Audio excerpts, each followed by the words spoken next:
Hello, Korea watchers.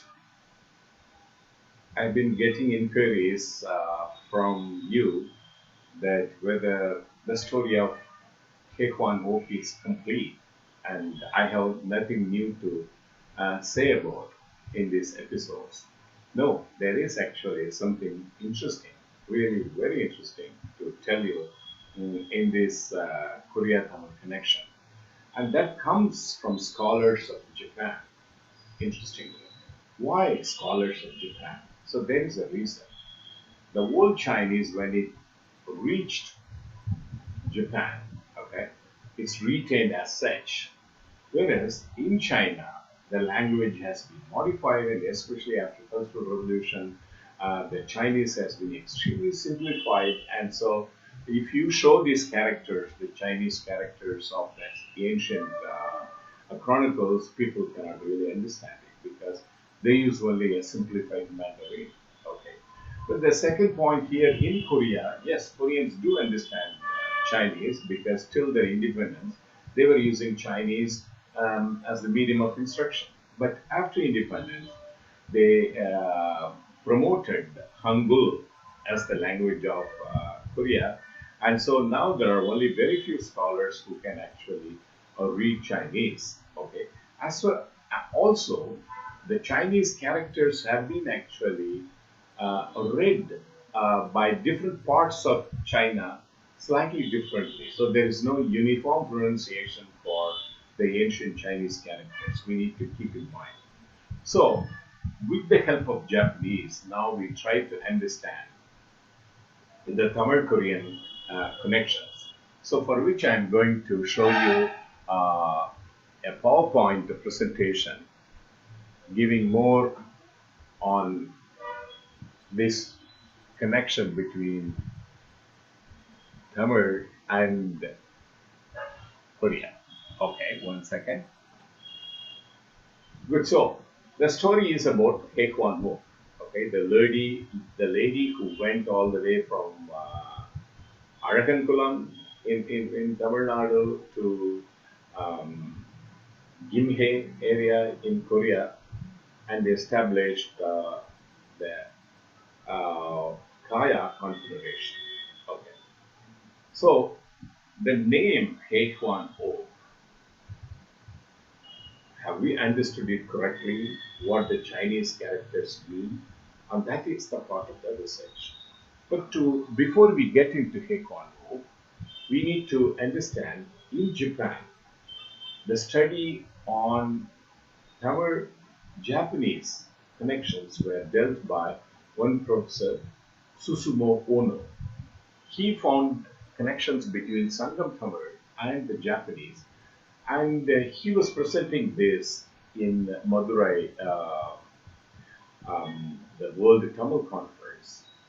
And he was telling, I am the only one who is actually, I'm a loner interested in this field. And then at that time, there is this young couple, Professor Shanmugadas and Professor Dr. Manon Manish Shanmugadas. They realized that why should he be a loner? Let's join him and help him. And so, with their actually help, Professor Ono could really come out with some very brilliant findings, especially the connections between Manyoshu poetry in Japan, which is one of the ancient poetry forms in Japan, and the Sangam literature. And so that was a very, very interesting connection. And they were actually referring to a race called Yayoi. Okay, these were the ancient people of Japan. The question is, where do they come from? The Yayoi people. Okay, so that's where I come in, and another Professor Kambe comes in. I'll come to that soon. And so I met Professor Sharma and his wife Manandini Sharma in a conference in Mayaram in 2011. And that time they were working in Jaffna University, and they were also actually professors at Katsuin University in Japan. So, but they were focusing more on the Japanese Tamil connections, and I learned a lot from them during that period. But actually, the interesting thing comes in 2011 when I met uh, Professor Tsutomu, Tsutomu Kambe in Chennai, or in Mayoram. Okay, to begin with. Later, I met him in Chennai also. So Tsutomu Kambe was interested in actually between Japanese Zen, okay, that is the dominant Buddhism, Mahayana Buddhism in Japan. In fact, like Japanese were really promoting Zen Buddhism and Zen coins and haikus. They developed the Zen to a different level. Okay, so naturally he was interested in the founder of Zen Buddhism, who is Bodhidharma. Okay, so Bodhidharma comes from Kanjipuram from Pallava kingdom. Okay, so some of Professor Kambe's work shows very clearly that he comes from Kanji. Okay, this word is very important, Kanji, and he even showed the route, the sea route with which he traveled from Pallava period, from Pallava Kanjipuram to China. Okay, so the Shaolin Temple, the Shaolin martial arts, and the Shaolin, it all derived from this one person called Bodhidharma. And even now, Tsutomu Kambe is interested in Bodhidharma. He wants to actually establish a monument for Bodhidharma in Pandiya. Okay, so in this connection, and I met him in this conference, and so we have been talking about it. And I never realized that I really inspired him. And later, he actually wrote a very interesting article about which we are going to talk. Uh, the connection between Tamil and Korea. Okay, that really inspired him to write this article. Okay, about the Queen Heo Hwang. Now, recently, Tsutomu Kambe has come out with an article called Early Presence of the People of South India in East Asia. Okay. Evidence from the literature of China, Korea, and Japan. As I told you, the only people on the world who can read these ancient Chinese and the ancient Korean chronicles are Japanese. Okay, so reading all those ancient texts, he has come to the conclusion there must have been actually people of South Indian origin, settled somewhere in Korea, Japan, or islands in between. So some of the recent findings, genomic findings of people from Okinawa, actually shows there is connection between South Asia and the Japanese. And the ancient Japanese were called as Yayoi. And this word Yayoi derives from the Ai community or the Ai kings of the ancient Tamilagam. Okay.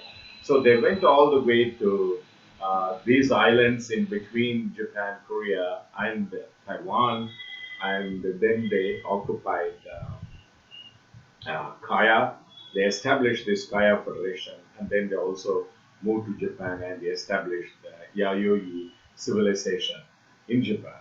So, in this article, Tsutomu Kambe is interested in three major characters of Chinese, but he also gives a very interesting evidence of uh, uh, or reference of Pandiya as an ancient Chinese text.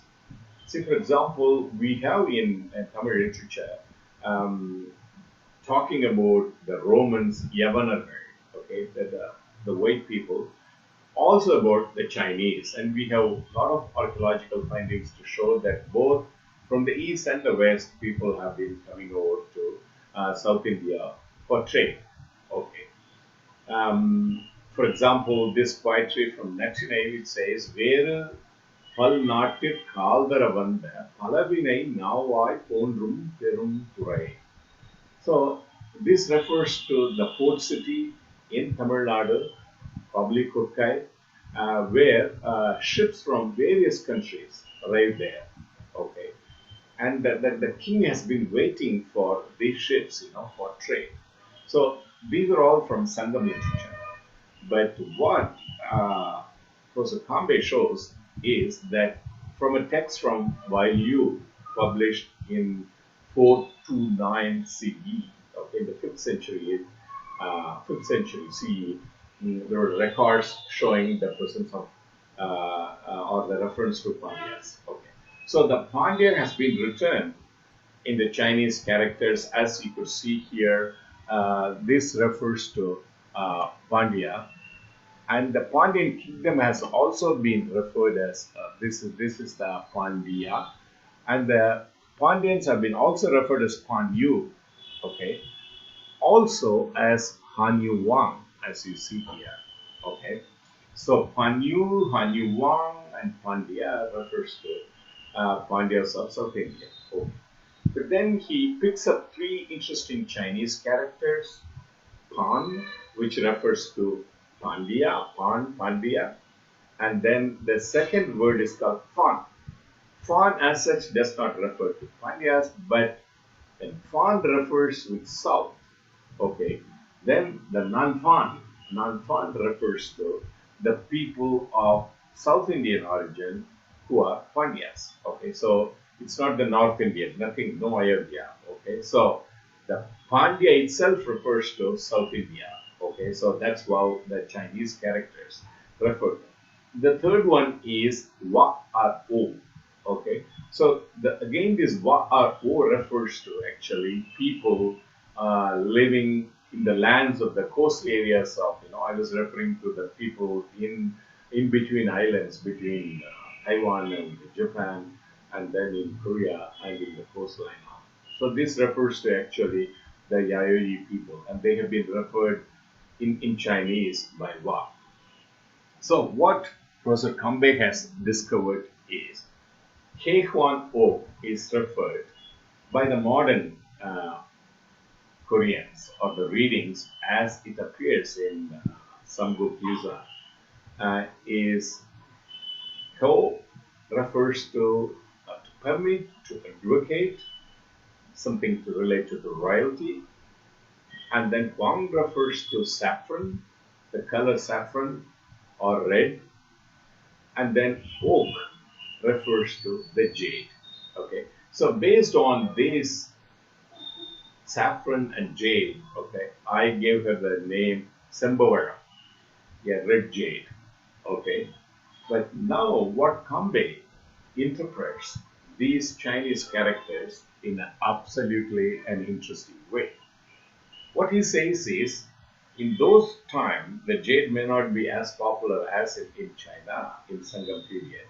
And so he thinks that she was referred by those characters simply as Pandiya, because the word oak, which is referred by the Koreans, or pronounced as oak by the Koreans, is pronounced in Pinyin in China as yu. Okay, so the word Pandiya is referred as Hanyue by the Chinese. So Hanyue, and you can also refer Heo Hwang OK as Hanyue or Hanyue. Okay, so actually the word Hanyue refers only to Pandiya. So what is the conclusion? Interesting. So when Chempavalam landed in Korea, she referred to herself as she is a queen from Pandiya kingdom with twin fish. And that's why you see the twin fish in Gimhae area, nowhere else in Korea. Okay, so the twin fish is very important. So she referred to twin fish. And the federation she establishes there is called Kyle. Kyle refers to again the same fish, okay, where the Pandyas are well known for the Kyle fish. So Kyle, Kaya. Okay, it's nothing to do with Bodh Gaya in North India. Buddhism came much later, and the Buddhistic influence were talked about much later. But we are talking about actually a much earlier period, 47 CE. Okay, in those periods, the Pandias, the fish was very important. And in Tamil Nadu, we have Kayalpattinam. Kayalpattinam refers to swamp areas in the coastlines. It also refers to fish. It also refers to the swamp area. And if you go to Ginhe area now, it's a swamp area. Okay. So Kyle refers to either it is a swamp area or it refers to the fish of Pandiyas. And so now Heo Hwang OK refers to Pandiya. Isn't it very, very interesting? So he tells very clearly that there is no connection between Ayodhya and Heo Hwang OK or the Kaya kingdom in Korea. There is no connection at all. So that was a historical mistake. If one focuses more on the sea trade route, then one derives this very easily that a lady from or a young maiden from Pandiya went all the way to Korea and established the Kaya Federation. Isn't it exciting for you? It is certainly exciting for me. So this is the most recent news about our Queen Chempavalam using Chinese findings. Thank you very much. Goodbye.